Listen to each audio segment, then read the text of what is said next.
little group of strangers showed up, and for these three travelers, Abraham and Sarah put on a feast. And when the meal was over, the men fell to talking. This would be the time when strangers might fall into dickering about the animals. I see you have a fine pair of goats, and so on. And their voices rose and fell, and the smoky campfire flared and died back and flared again. That woman, they said, and they pointed to Sarah's tent. That woman will have a child the next time we visit. The voices carried in that quiet place, and Sarah listened, and I'm sure a set of feelings flared up inside her. Can you imagine what she might have been feeling? Ache that the old question of being a mother would be raised again. Fear, for as much as Abraham, her husband, had reassured her time and time again, she couldn't help but feel the social disappointment of being childless. How she wanted to be a mother, how disappointing that she couldn't experience that. So anger and ache and heartache for sure.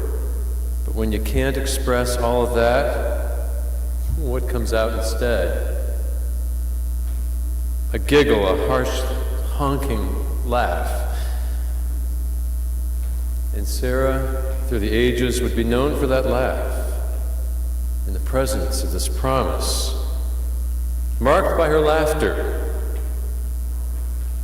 A laugh she hadn't chosen, a harsh, bitter laugh drawn out by these strange visitors. I hope you don't blame her for her laugh. I certainly don't myself. But when was the last time that you laughed? Hopefully recently. In the family of my youth, laughter would suddenly show up at the dinner table. Gales of silliness and laughter, mostly led by my dad, who needed it.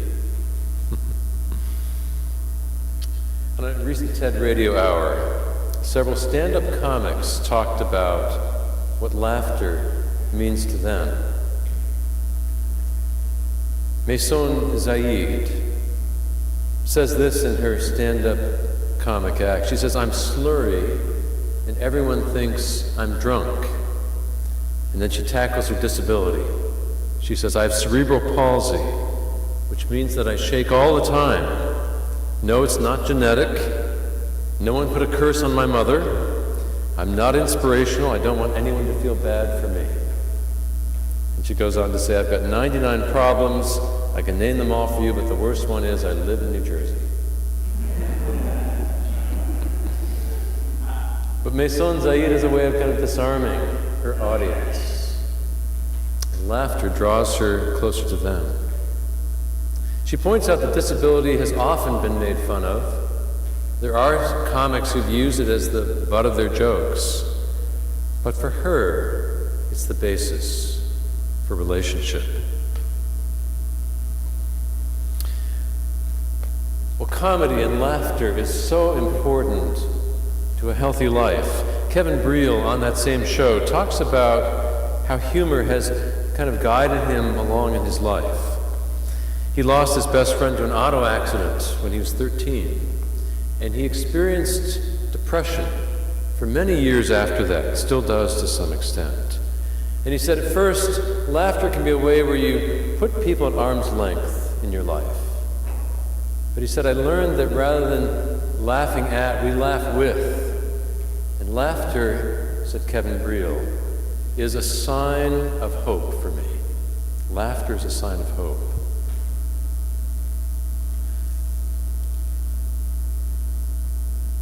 Well, what about Sarah? After all, in many ways, she said, harumph to hope. And yet imagine this, the most lighthearted moment of her life, the moment when she held a little boy just a few years later and called him literally laughter. That's what Isaac means. Laughter. And by calling him laughter, she remembered the moment when laughter turned to joy, and joy turned to laughter, and she discovered that her laughter was a healing force, a laughing with, not a laughing at. And laughter tethers us to goodness, it moves us from judgment, it eases us away from control, it reminds us of our humanity. Laughter heals. Well, today's passage from 1 Peter, I think, gives us further insights into hope and even into laughter. So when Sarah was holding that little boy and calling him laughter, she felt this wonderful sense, not just of the joy of her own motherhood and the promise of that little boy and their family, but she and Abraham had been sent out as pilgrims, as nomads, by a voice from within that said, "Your children, those who come from you, will be as great as the sands on the shore and the stars in the sky." And somehow as she held that little boy, I think she felt that she was part of something bigger than herself. Something wonderful and mysterious, something so much bigger. And so somehow I draw a poetic connection between how she felt and who this Christian church was when the writer of 1 Peter wrote these beautiful words. Here are the words again. "Once you were no people, but now you are God's people. Once you were no people, but now you are God's people. You are God's people. Once you had not received mercy. You had not received mercy, but now you have received mercy."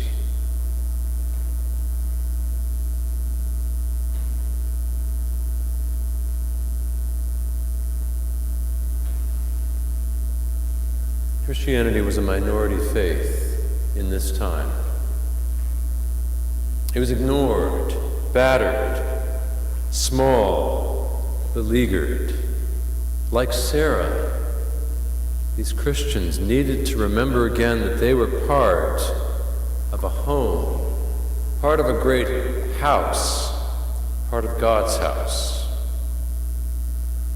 You are a load of dusty rocks that God has dumped by the side of the road, but, this is Peter speaking, and listen to this, you are being, as a people, converted.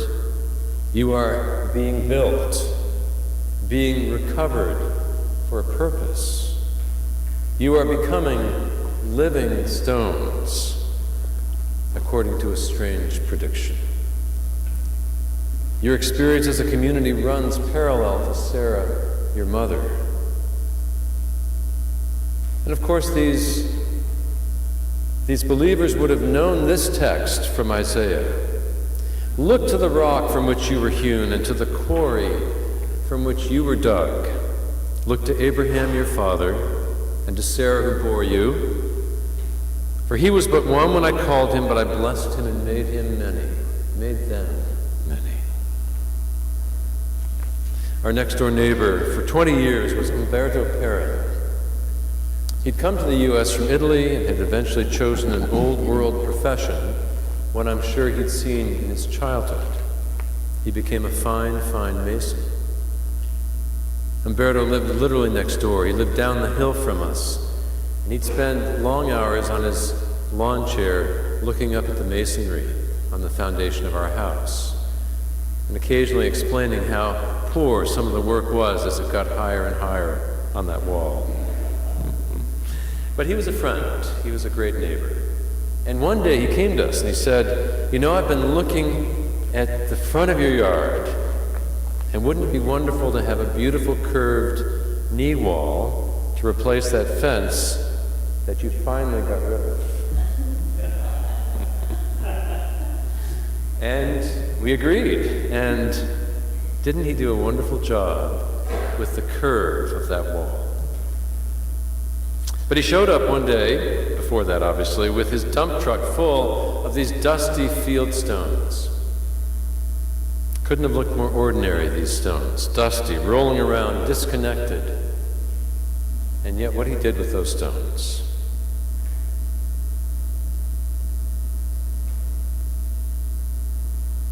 So I like that ancient desert woman.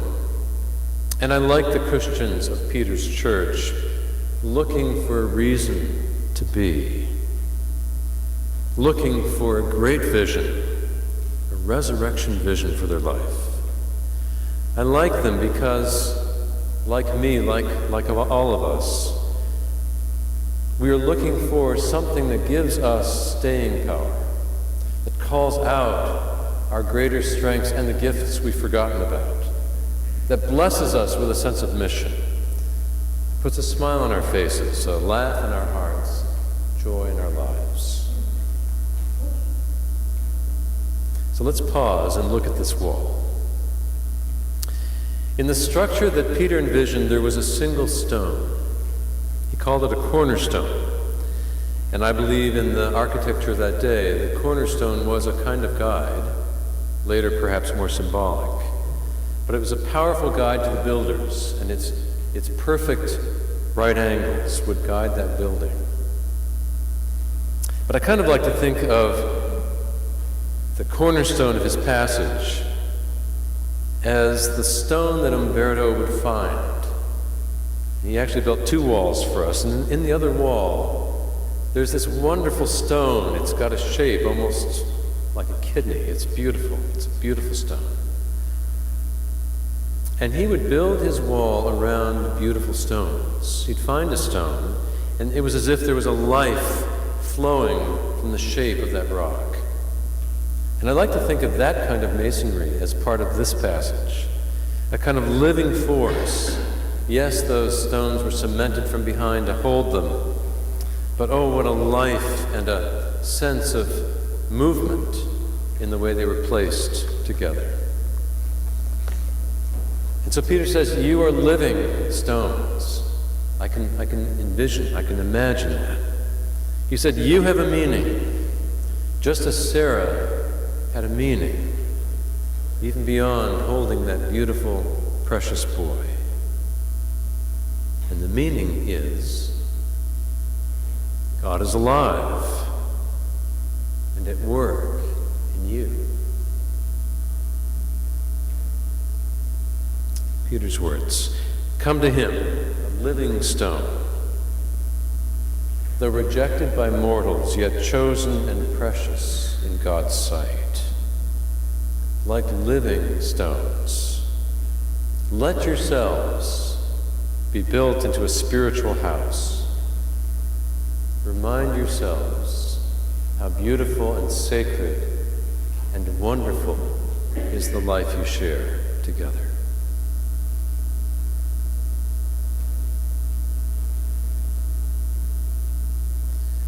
Let's make a couple of interesting observations for us from this morning's passage.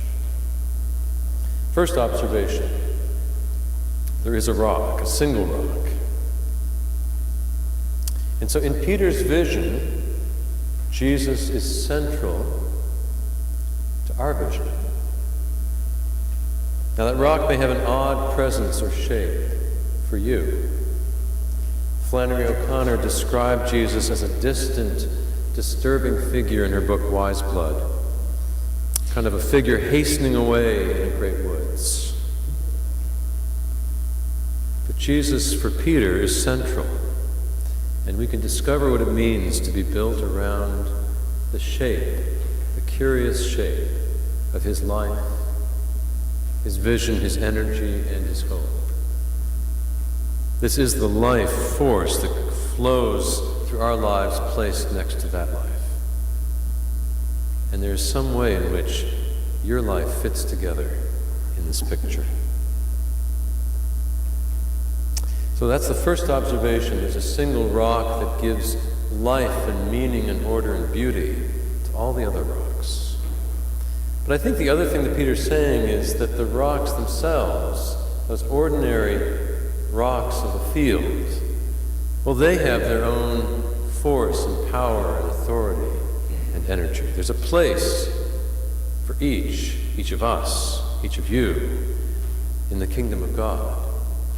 A unique place, a place where you are built together, a place where you might take what is common in your life, ordinary, and let God play with it and open it up. Humor isn't just about going to a nightclub or watching a famous comic on YouTube. Humor comes out of ordinary life. In fact, I read this explanation that I thought was quite interesting, a sort of description of why we laugh. And this writer said we laugh when our normal is fussed with in a way that isn't too disturbing. The balance. Our normal is fussed with in a way that isn't too disturbing. And so our faith is God playing with the ordinary in our lives, playing with those boundaries of what's ordinary, and finding something surprising, something new, something living in our lives. And when we're surprised by goodness, we often laugh, smile, something moves in our hearts. And church, I believe, is the place where we come to be surprised. So, a unique rock, a place for ordinary lives to come together. She who laughs lasts. Maybe you've seen that bumper sticker. I like it. I was talking to my sister about what I was preaching about on Friday. She's polite enough to ask. And she reminded me, I told her the title, she reminded me that was the bumper sticker on her last Prius. I thought, oh, okay, that's how my mind works. That's where that came from. And so I like that. She who laughs lasts. And we, like Sarah, can move from a laughing at, kind of a shame-based laughter, to laughing with, a sign of hope. Ordinary things are part of that life of faith. In fact, that's where it happens.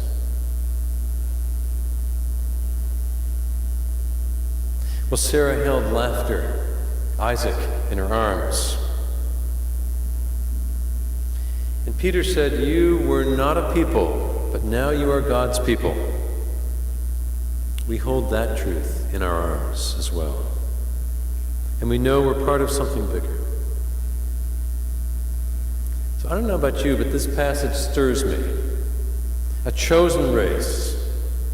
Chosen race. Listen to these words. A royal priesthood.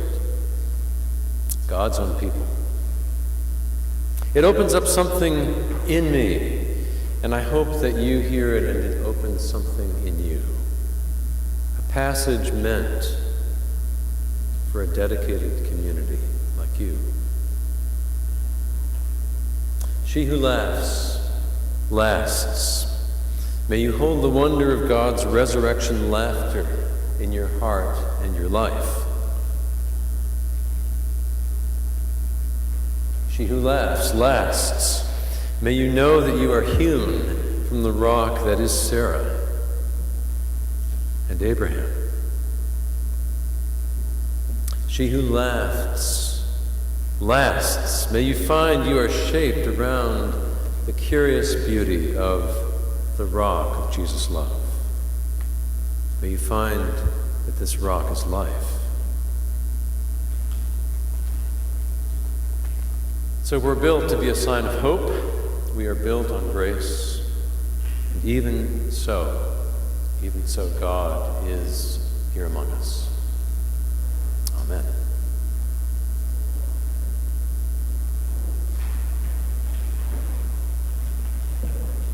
Please rise.